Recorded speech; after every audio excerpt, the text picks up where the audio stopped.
오늘 주시는 하나님의 말씀은 디모데후서 2장 1절에서 6절 말씀입니다. 다 같이 일어서서 저와 여러분이 한 절씩 교도하시겠습니다. 내 아들아, 그러므로 너는 그리스도 예수 안에 있는 은혜 가운데서 강하고 또 내가 많은 증인 앞에서 내게 준 바를 충성된 사람들에게 부탁하라. 그들이 또 다른 사람들을 가르칠 수 있으라. 너는 그리스도 예수의 좋은 병사로 나와 함께 고난을 받으라. 병사로 공부하는 자는 자기 생활에 얽매인 자가 하나도 없나니 이는 병사로 오직 한 자를 기쁘게 하려 함이라. 경계하는 자가 법대로 경계하지 아니하면 승리자의 관을 얻지 못할 것이며 수고하는 농부가 몫을 묻는 것이 마땅하니라. 아멘. 예, 앉아주시기 바랍니다.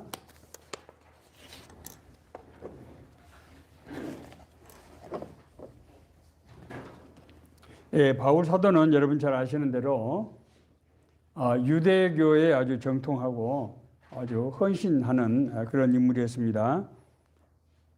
예, 그런데 이제 바울이 다마스커스, 오늘날 시리아의 수도죠.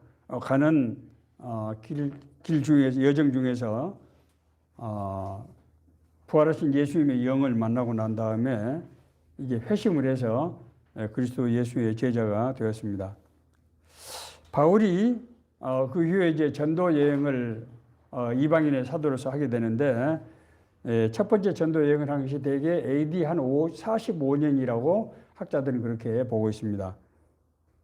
그리고 이제 세 차례에 걸친 전도 여행을 이제 마치고 로마에서 순교한 것은 대개 AD 65년에서 68년 정도 경 이렇게 보고 있습니다.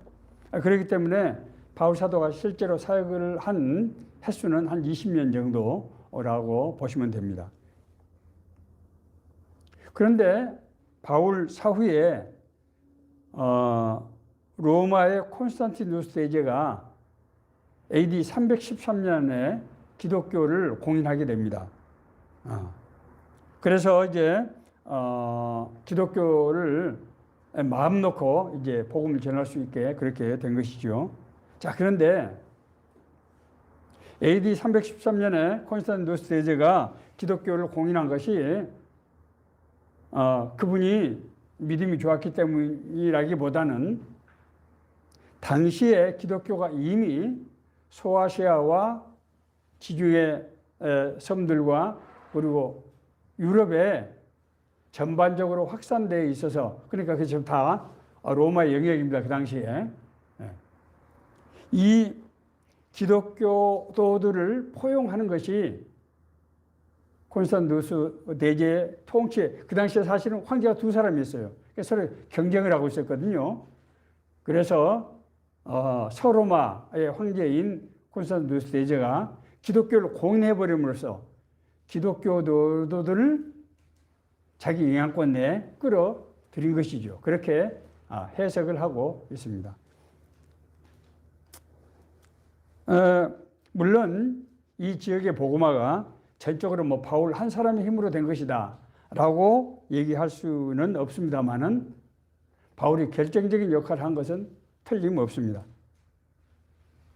바울 한 사람이 복음을 전해서 어떻게 당시에, 그러니까 소아시아와 지중해 섬들과 동부 유럽 그리고 로마까지는 당시에 세계 전체입니다. 그게 당시에는 스페인을 땅끝이라고 여겼던 그런 시기였기 때문에 어떻게 온 세상에 이 한 사람의 영향력으로 이런 놀라운 복음 사역을 할 수 있었을 것인가 하는 것을 학자들이 연구한 결과 바울의 선교 전략에 그 무서운 비밀이 숨겨져 있었다, 이렇게 보고 있는 것입니다.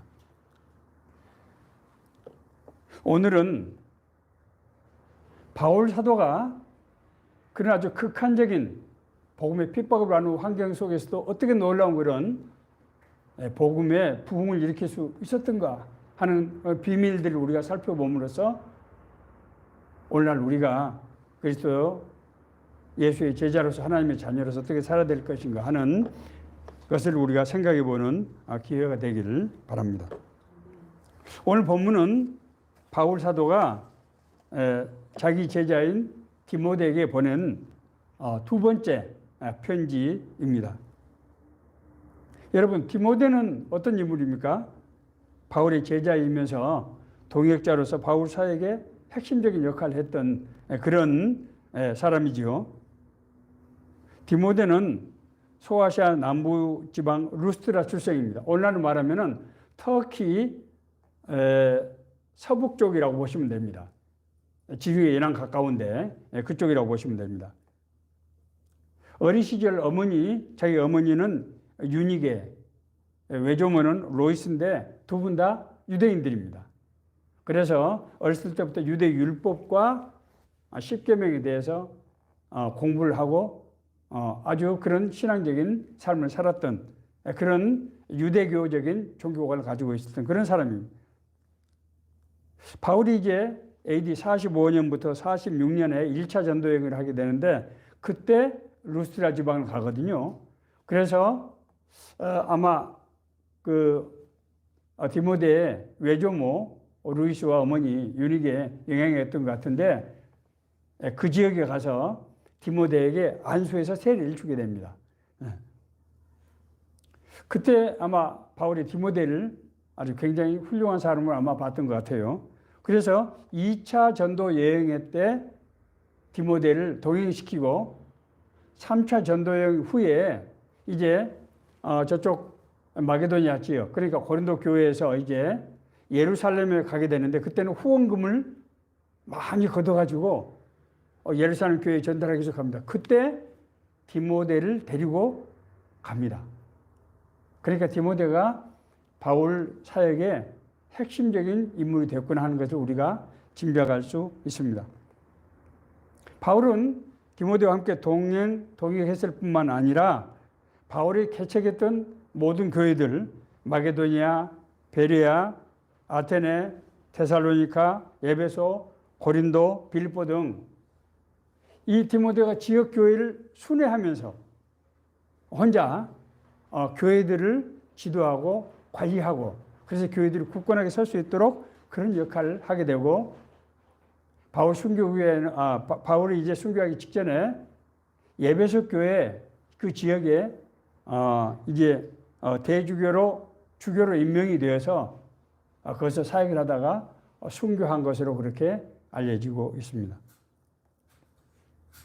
바울은 디모데에게 두 개의 서신을 보냈는데 첫 번째 편지는 바울이 로마에서 구금 생활하다가 잠깐 풀려날 때가 있었어요.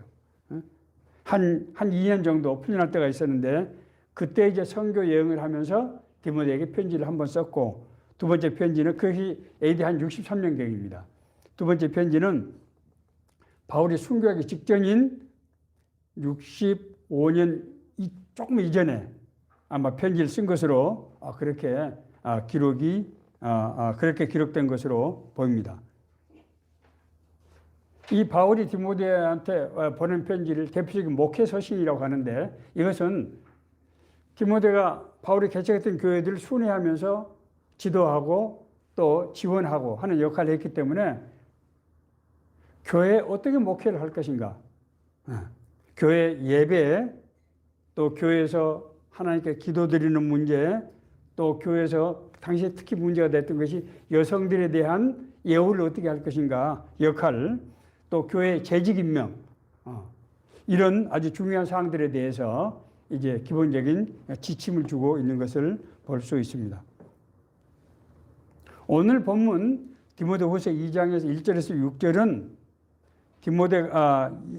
바울이 그리스도의 제자로서의 디모데가 어떤 마음의 자세와 사역으로 맡은 바 직무를 감당해야 될 것인가 하는 것을 가르치는 아주 매우 중요한 그런 문서입니다. 신학자들은 이것을 바울 선교 전략의 핵심적인 요소가 이게 다 들어있다 이렇게 평가하고 있는 그런 내용입니다. 바울은 먼저 오늘 본문 1절에서 내 아들 디모데야라고 표현합니다. 내 아들 디모데야. 근데 여러분 느낌이 어떻습니까? 굉장히 따뜻하잖아요. 친근하고 따뜻하죠. 내 아들 디모데야. 바울이 왜 디모데를 아들이라고 했을까? 그것은 바울이 디모데에게 세례를 줬기 때문에 영적인 아들이라고 하는 그런 의미가 아마 있을 거예요. 그렇잖아요. 세례라고 하는 것은 하나님의 권한으로 안수를 해서 하나님의 자녀가 되는 것을 확증하는 그런 의전 아닙니까? 그래서 내 아들이라고 했을 것이다. 이런 생각을 우리가 할 수 있어요. 그러나 바울이 유독 디모데에게 내 아들이라고 여러 군데서 표현을 하고 있는 걸 보면은 바울이 디모데에 따뜻한 애정, 그리고 바울이 제자들을 어떻게 세우고 함께 동행하는 것을 나타내는 그런 표현이라고 우리가 볼 수 있을 것입니다. 바울은 디모데에게 첫 번째로 이제 제자로서의 사역자로서의 삶에 대해서 가르치면서 너는 그리스도 예수 안에 있는 은혜 속에서 강하고 이렇게 얘기합니다. 그리스도 예수 안에 있는 은혜 속에서 강하고.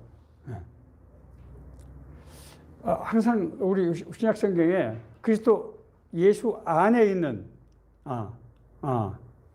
엔 크리스토스.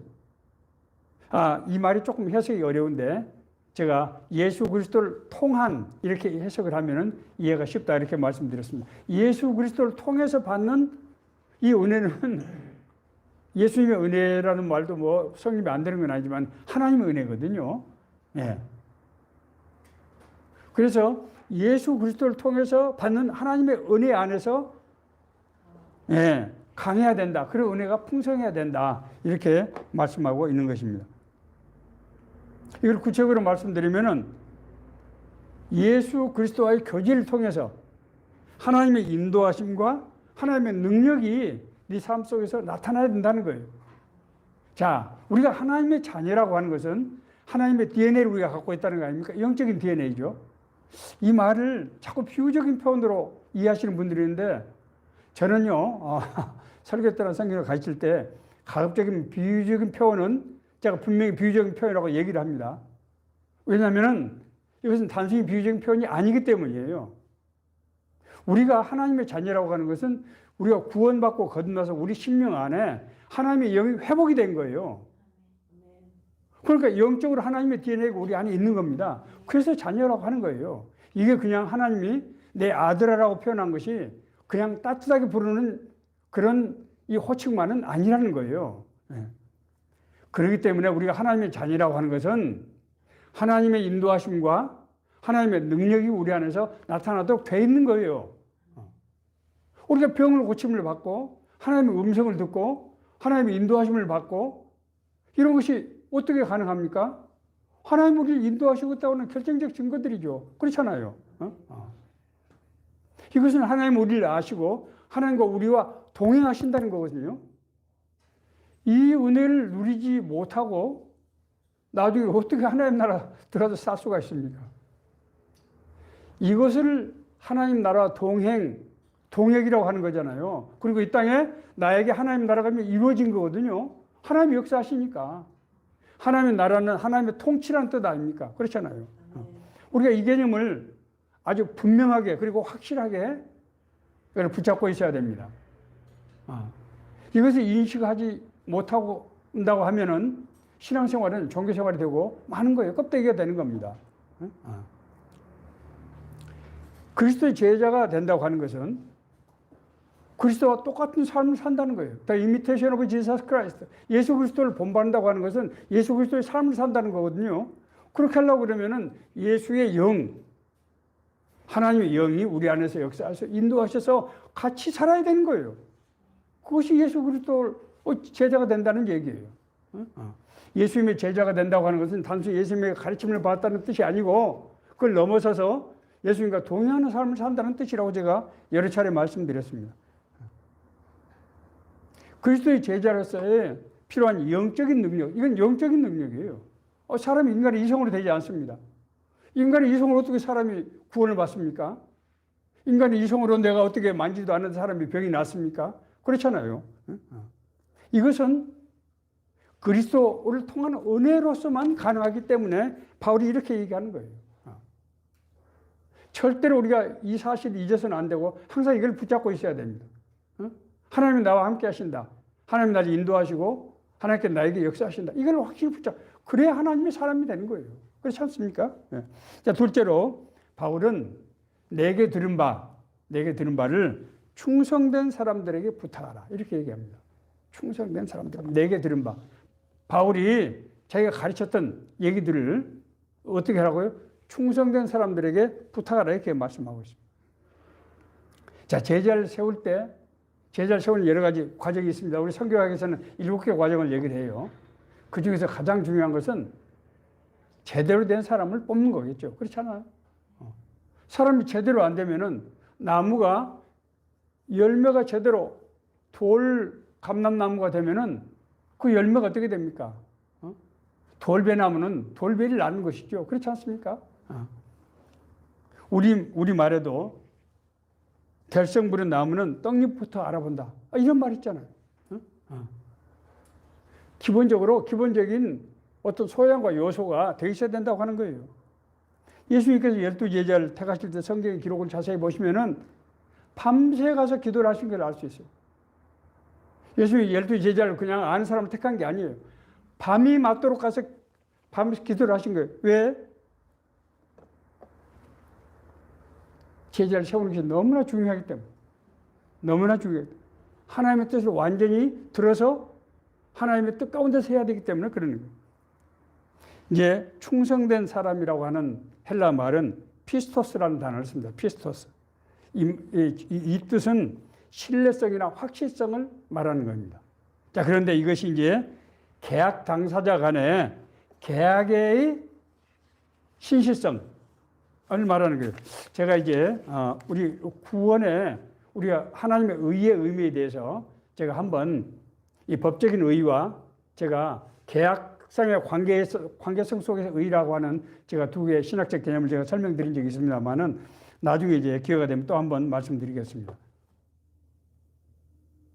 여기서 이제 충성이라고 하는 것은 계약 당사자 간의 그 신실성을 말하는 것입니다. 바울은 고린도전서 4장 1절 2절에서 사람이 마땅히 우리를 그리스도의 일꾼이요 하나님의 비밀 맡은 자로 여길지어다. 그리고 맡은 자에게 구할 것은 충성이니라 라고 말씀하고 있습니다.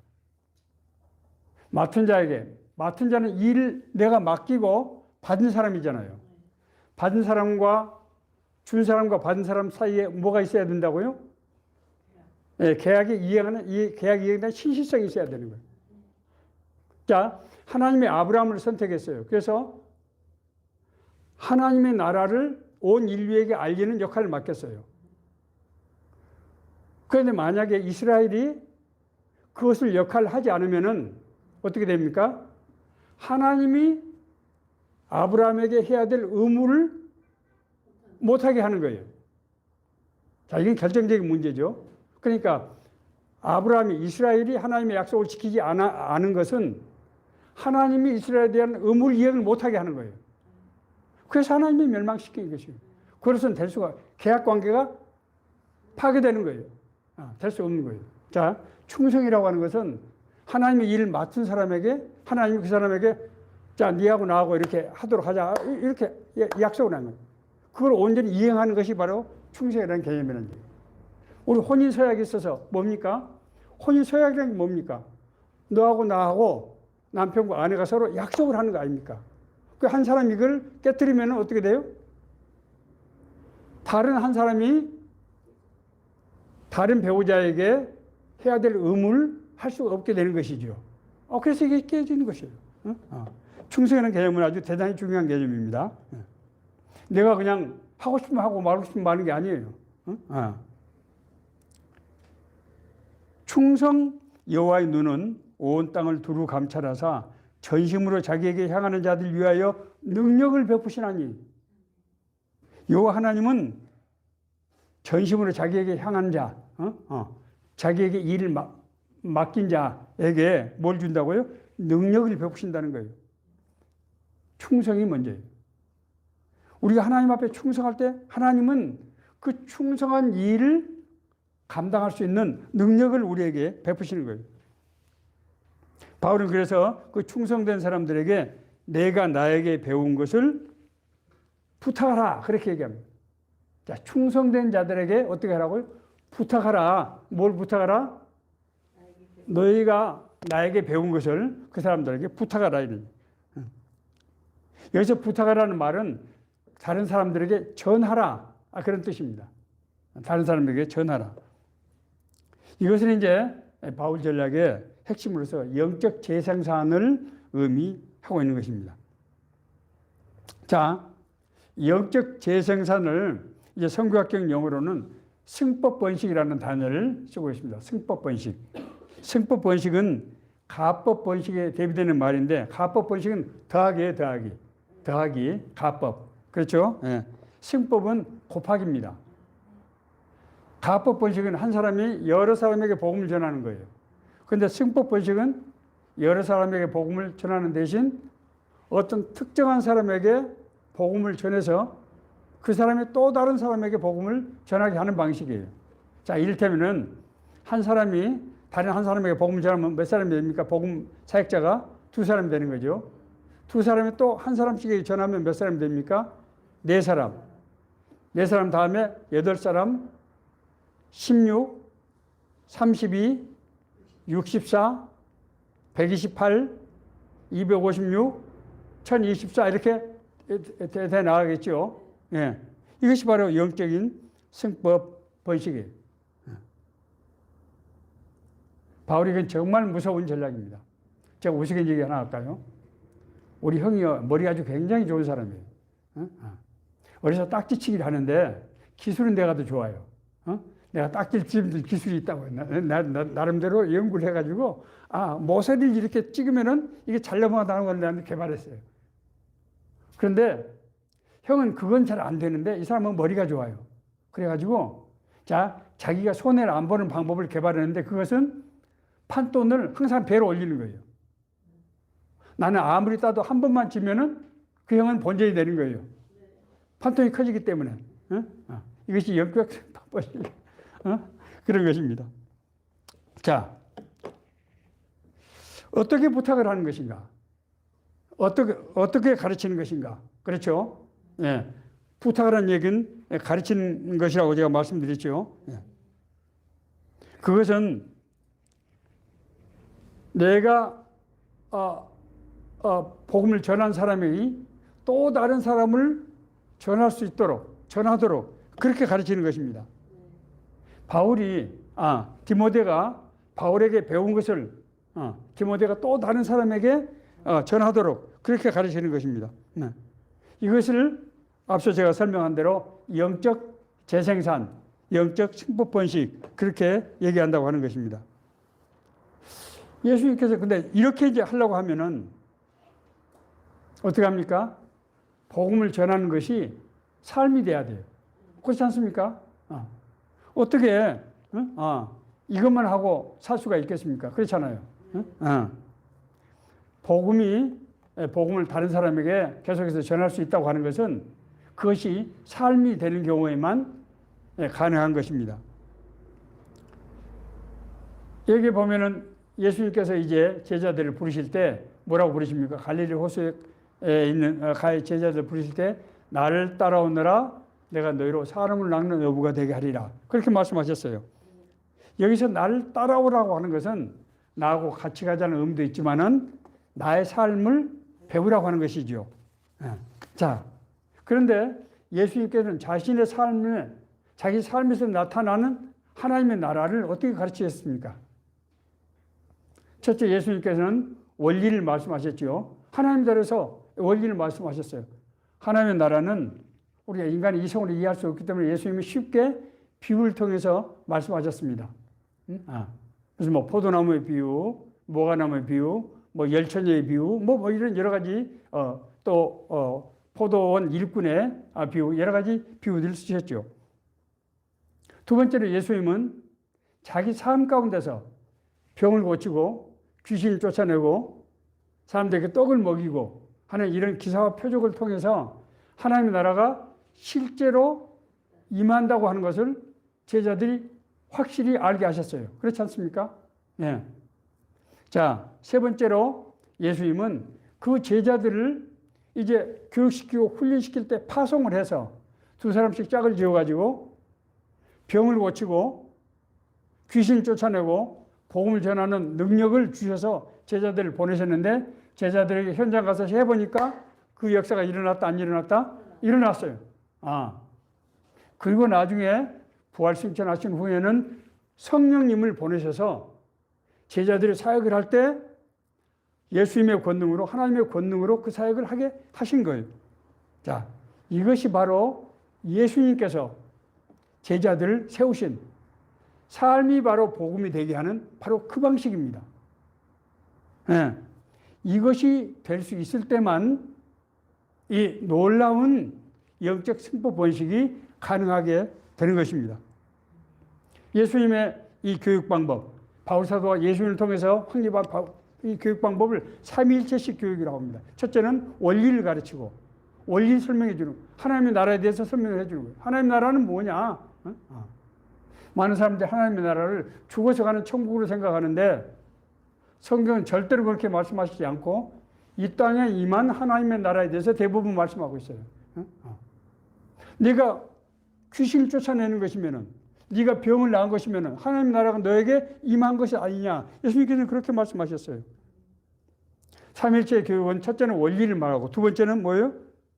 그 원리가 삶 속에서 실제로 드러나는 것을 보여주신 거예요. 그렇죠? 세 번째로 이제 그 사람들이 가서 사역을 할 때 그런 능력들이 함께 역사하게 하시는 이런 방식입니다. 원리를 가르치고 본을 보여주고 그대로 행할 수 있도록 모든 여건을 만들어 주시는 거예요. 바울은 이런 예수님의 사역을 꿰뚫어 보고 자신의 사역 방식을 정립했는데 그것이 뭔가 하면은 고린도서 11장 1절에서 내가 그리스도를 본받은 것 같이 너희는 나를 본받는 자가 되라. The imitation of Jesus Christ. 예수 그리스도의 제자가 된다고 하는 것은 예수 그리스도의 삶을 본받는다는 것이고 그것은 하나님께서 성경을 통해서 주신 능력들이 우리에게 임해서 우리 삶 가운데 나타나도록 한다고 하는 것을 의미하는 거예요. 바울은 또한 빌립보서 3장 17절에서 형제들아 너희는 함께 나를 본받으라. 그리고 너희가 우리를 본받은 것처럼 그와 같이 행하는 자들을 눈여겨보라. 뭡니까? 디모데 보고 네 디모데가 나 바울에게 배운 것을 너를 따르는 사람들에게 가르쳐서 그 사람들을 잘 지도하고 육성하라고 하는 그런 얘기입니다. 바울이 이런 전략은 바울이 처했던 아주 특수한 상황, 복음의 핍박 가운데서도 그 핍박을 뚫을 수 있는 강한 전략이 됐던 거예요. 바울이 당한 핍박은 뭐였습니까? 기본적으로 두 가지였어요. 첫째는 우상숭배의 문화 속에서 유일신 사상인 하나님의 복음을 전한 거예요. 그리스 로마의 문화의 핵심이 뭡니까? 여러 가지 다양한 우상숭배 아닙니까? 그렇지 않아요? 이를테면 제우스, 헤라, 아폴로, 포세이돈, 데미테르, 아프로디테 뭐 이런 신들, 이런 신들을 섬기는 그런 문화였어요. 그 중에서 모든 신은 우상이고, 그것은 죄된 것이다. 하나님만이 유일한 신이다. 하나님을 믿어야 된다. 라고 하는 복음을 전하는 것이 쉬웠겠습니까? 이것은 목숨을 걸고 하는 일이었어요. 두 번째 복음의 핍박은 통족 유대인들이었어요. 이 사람들은 할례와 이제 율법을 자기들의 신앙의 토대라고 생각하는 사람들. 그런데 바울은 율법과 할례는 인간을 구원할 수 없다. 그것은 구원받고 거듭난 사람들이 살아가는 규범이지 그렇다고 해서 그걸 통해서 구원받을 수는 없다. 그래서 사실은 이것 때문에 바울이 순교한 거 아니겠습니까? 이런 무서운 핍박을 돌파할 수 있는 바울이 썼던 방법은 두 가지인데 첫 번째 방법은 방금 제가 말씀드린 그런 제자를 통해서 영적 승법 번식이 하게 하는 것이었고, 두 번째는 현지인 전략이었습니다. 현지인 전략. 바울은 혼자 자기 자신이 많은 사람들 복음을 전하지 않았어요. 그렇게 할 수도 없었을 거예요, 아마. 그렇게 하는 것은 현명한 방법이 아니었어요. 자기는 한 지역에 가서 한두 사람을 세워서 그 사람을 교회 장로로 세우고 그 사람으로 하여금 교회를 운영하도록 하고, 자기는 나중에 제자를 보내서, 디모데 같은 제자를 보내서 순회 지도하고 서신을 통해서 지도하고, 그렇게 해서 그 교회들이 바로 설 수 있도록 그런 방식을 쓰는 것입니다. 바울의 이런 전략은 실로 놀라운 역사, 정말 아까 제가 설명했던 그런 정말 영적인 승복 번식이 실제로 일어나게 됐습니다. 바울이 순교한 지 거의 200년도 안 되는, 150년 된 시점에서 이미 바울의 복음이 소아시아 지역, 오늘 말하면 시리아, 터키, 레바논 이쪽하고 이 지중해에 일어난 섬들, 사이프러스라든지 크레타 섬이라든지 이런 섬들, 그 다음에 동유럽, 오늘날 그리스 위에 동유럽 쪽, 그리고 로마에까지 복음이 전파돼서 콘스탄티누스 대제가 기독교들을 등에 업지 않으면은 자기가 통치를 제대로 할 수 없는 그 정도로 교회가 자리를 잡게 됐다고 하는 것입니다. 자, 바울은 이런 제자들을 어떻게 세울 수 있었을까? 예수 그리스도의 제자가 되려고 하면은 어떤 요소가 필요한가? 바울은 이제 첫 번째로 충성된 사람은 자기 자신이 그리스도의 병사라고, 군사라고 하는 것을 자기가 인식해야 된다는 거예요. 너는 그리스도 예수의 좋은 병사로 나와 함께 고난을 받으라. 병사로 복무하는 자는 자기 생활에 얽매이는 자가 하나도 없나니 이는 병사로 모집한 자를 기쁘게 하려 함이라. 저는 사실 병사라는 말보다는 전사라는 말도 좋아하는데, 병사는 영어로 말하면 솔저지만은 전사는 워리어거든요. 워리어. 워리어는 우리가 수색대원, 뭐 특공대원을 아마 생각하시면 되겠습니다.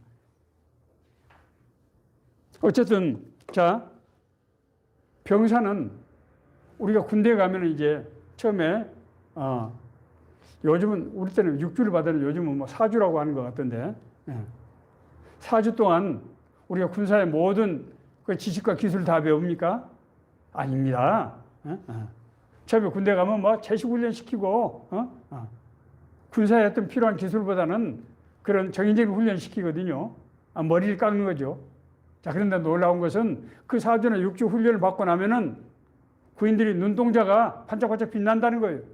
말과 행동이 각이지고 민간이 군이 돼서 나오는 것입니다. 군사는 뭐라고요? 군인은 자기를 부르신 그런 소명에 헌신하는 그런 사람이라는, 예수님께서 자기를 따르겠다고 하는 제자들이 주여 내가 먼저 가서 내 아버지를 장사하게 허락하옵소서라고 했을 때, 너는 죽은 자들이 그들을 죽은 자를 장사하게 하고 너는 나를 따르라, 그렇게 말씀하십니다. 예수님은 아니 부모의 장례도 못 지내게 하는 그런 부도덕한 분인가? 그 말씀이 아니고, 하나님의 부르심에 너희는 먼저 그의 나라와 그의 의를 구하라.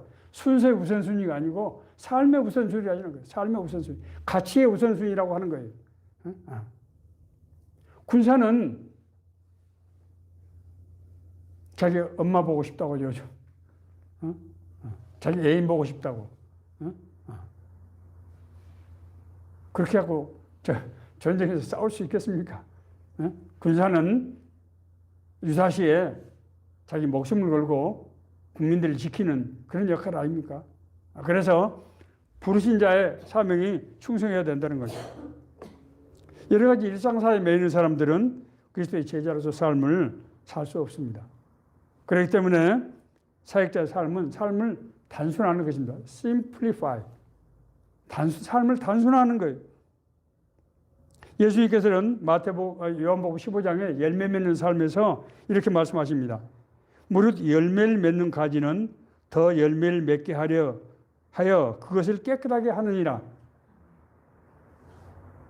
주마가편이란 말이 있습니다. 주마가편. 달리는 말에 채찍질을 더한다. 예수님은 될 만한 떡잎, 될성 부른 떡잎, 그런 가지는 오히려 장가지를 쳐서 그 가지가 더욱더 열매를 맺게 그렇게 하신다는 거예요. 여러 가지 닥치는 대로 그냥 이것저것 여러 가지 할 경우에 우선 전문화를 할 수가 없고, 전문화가 안 되면은 진정한 인적인 네트워크가 안 되는 거예요. 그냥 사람들은 많이 알지만은 결정적으로 서로 동행하고 동역할 수 있는 그런 사람들을 확보할 수 없다고 하는 것입니다. 단순하지 않으면은 제자가 될 수 없습니다. 그래서 바울은 향방 없는 것 같이 하지 말고 허공치는 것 같이 하지 말라고 그렇게 아주 반복해서 얘기하고 있어요. 햇빛이 이 열내서 물건을 태울 수 있는 것은 그 빛이 집중되기 때문에 가능한 것입니다. 빛이 분산되면은 그 열을 낼 수가 없는 것입니다. 자, 두 번째는 경기자의 법에 대한 것입니다.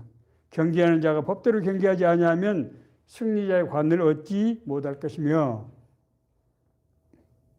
복음을 전하는 자는 복음에 능한 자가 되어야 돼요. 가르치기에 능한 자가 되어야 됩니다. 같은 말씀 디모데후서 2장 24절에서 바울이 이렇게 얘기하고 있습니다.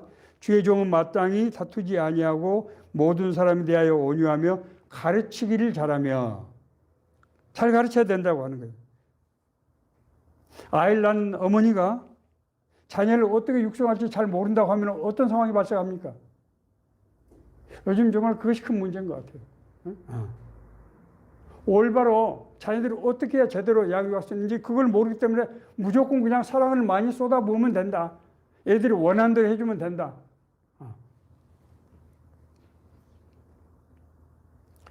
우리가 그리스도의 제자로 만든다고, 하나님의 자녀라고 하는 것은 하나님과 동행하며 교제하며 교통하는 삶을 통해서 하나님의 인도하심을 받고 하나님이 주시는 능력으로 우리가 무장되고, 그래서 우리 삶 가운데 하나님의 나라를 이루는 사람이에요.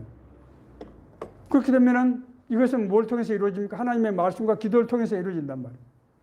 그런데 하나님의 말씀을 잘 알지 못하고 하나님 나라를 일을 이룬다고 하는 것은 이게 어불성설이에요. 말이 안 되는 것이죠. 기도를 하지 않은 사람이 어떻게 기도를 합니까? 기도를 우리가 늘 기도할 때 하나님의 마음을 알게 되고 하나님의 뜻을 분별하게 되고, 그래서 하나님이 원하시는 기뻐하시는 삶을 살 수 있게 되는 것입니다. 그건 내가 의지적으로 그렇게 노력하는 게 아니고 내 삶의 변화를 통해서 하나님의 말씀과 기도를 통해서 우리 내적인 내면이 변화가 되기 때문에, 우리 심령이 변화되기 때문에 그 결과로서 하나님과 동행하는 삶을 살 수 있는 것입니다. 이것을 전혀 형질이 다른 인간의 생각과 방법으로 하려고 할 때 많은 갈등이 생기고 혼란이 생기고 힘이 들고 어렵게 되는 거예요. 그래서 이제 복음을 전하는 자는 하나님의 말씀을 읽고 해석할 수 있는 능력이 있어야 되고, 그것을 사람들에게 삶에 적용해서 상담하고 지도할 수 있는 방법들, 그리고 기본적으로 한 사람이 영적으로 성장하는 과정, 마치 어린아이가 각 단계별로 육아법을 알아야 아이들을 온전히 가르칠 수 있는 것처럼, 처음에는 하나님을 알아가는 단계, 주님의 일꾼이 되는 단계, 그리고 나중에 주님과 동역하는 관계, 이런 각 단계별로 거기에 어떤 요소가 필요한지, 그것을 어떤 것을 어떻게 가르쳐야 될지 하는 것들을 육아법을 알아야 될 것입니다. 끝으로 바울은 헌신과 수고를 말씀하고 있습니다. 수고하는 농부가 먼저 곡식을 받는 것이 마땅하도다. 하나님은 하나님의 일을 한 사람에게 절대 빚을 지지 않습니다. 우리가 생각하기를 하나님의 일을 하면은 세상에서 인정을 받지 못하고 세상에서 대접을 받지 못하고 오히려 핍박을 받게 되는데, 하나님의 복을 받는다는 게 말이 안 되지 않느냐? 그렇지 않습니다. 하나님은 우리가 인간적으로 도저히 이해할 수 없는, 인간적으로 도저히 얻을 수 없는 그런 놀라운 은혜를 주시고 인도하셔서 세상적인 것들로 인해서 우리가 받는 복이 흐려지지 않도록, 그것이 방해물이 되지 않도록 그런 방식을 통해서 놀라운 은혜를 주신다는 거예요. 오늘 말씀을 이제 마치겠습니다. 복음 전도자가 되기 위해서는 교육과 첫째는 훈련이 필요하다고 하는 것입니다. 교육과 훈련이 필요합니다. 하나님의 자녀는 하나님의 말씀에 의해서 살아가는 사람들. 진짜로 그 말씀의 인도를 받고 말씀에 공부하시는 힘과 능력, 지혜와 명철과 힘과 능력으로 실제로 살아가는 거예요. 그 사람에게 복음을 전하는데 내가 그 하나님의 말씀의 핵심인 원리인 그 말씀을 제대로 알지 못하고 가르친다고 하는 것은 말이 안 되는 거죠. 이것이 오늘날 제가 볼 때는 이렇게 많은 기독교 신자들이 있음에도 불구하고 개인의 삶이 잘 변화되지 않고 사회가 변화되지 않는 결정적인 이유는 하나님의 말씀의 문제라고 저는 그렇게 생각하고 있습니다. 하나님의 말씀을 단순히 교훈으로 생각하고 인간적인 의지와 방법으로 해야 되는 것으로 생각할 때 하나님의 말씀은 무거운 멍이가 되고 율법이 되는 것이고 하나님의 말씀의 능력이 우리 삶 가운데서 나타나지 않게 되는 거예요. 하나님의 말씀을 가지면 병을 고치게 되고 귀신을 쫓아내게 되고 하나님의 복음이 전파되게 되는 거예요. 그것에 대해서 우리가 내용을 알아야 되고 이것을 전해서 가르치는 방법을 알아야 합니다.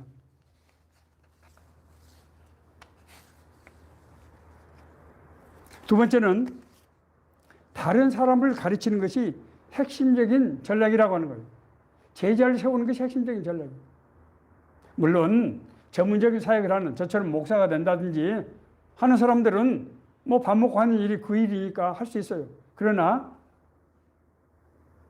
이 바울이 아까 제가 말씀드린 대로 그런 복음에 대해서 아주 불리한 환경 속에서 핍박받는 환경 속에서 오늘날 제가 직장에서 일할 때 직장 선교 활동을 했었는데 직장에서 동료 직원들, 우리 부하 직원들, 상사들에게 복음을 전하면서 무한당하고 수모당한 일이 다반사였어요. 쉽지 않습니다. 그래서 한 사람이 많은 사람에게 복음을 전하는 것이 사실상 어려워요. 그러면 복음을 전할 수 없느냐? 그렇지 않아요. 우리가 바울이 했던 방법을 생각을 해봐야 돼요. 바울은 그것보다도 훨씬 더 무서운 핍박 속에서 온 유럽을 복음화시킨 겁니다. 그것이 뭐였다고요? 바로 이 제자와 전략이었어요. 나와 삶을 같이 하는 한 사람, 두 사람. 저는 항상 두 사람을 얘기합니다. 두 사람. 나와 같이 삶을 같이 하는 두 사람만 복음을 전하면은 그 뒤부터는 그 사람들이 제자가 된다고 하면은 기하급수적으로 늘어난다. 두 사람이 한 사람보다 나음은 그들이 수고함으로 좋은 상을 얻을 것입니다. 혹시 그들이 넘어지면 하나가 그 동물을 붙들어 일으키려니와 홀로 있어 넘어지고 붙들어 일으킬 자가 없는 자에게는 화가 있으리라. 또 두 사람이 함께 누우면 따뜻하거니와 한 사람이면 어찌 따뜻하랴. 한 사람이면 패하겠거니와 두 사람이면 맞설 수 있나니 세 겹줄은 쉽게 끊어지지 아니하느니라. 전도서 4장 9절에서 12절에 있는 말씀입니다. 제가 지난 30년 동안 일터에서 복음을 전하고 제자들을 세우는 사역을 했는데 그 일을 할 수 있었던 것은 제가 소수의 이런 제자들을 제가 세울 수 있었기 때문에 그 사람들을 통해서 공무원 보호마라고 하는 원대한 꿈을 품을 수 있었고 영적 운동을 일으킬 수 있었습니다. 제가 만약에 정말 복음의 열정이 불타서 많은 사람들에게 복음을 전하고 했으면은 지난 30년 동안 그런 일을 아마 하지 못했을 것입니다. 오늘 하나님을 믿는 우리는 하나님의 자녀이자 동시에 하나님의 나라의 상속자입니다. 하나님의 자녀라고 하는 것은 그냥 죽어서 천국 간다는 얘기가 아니에요.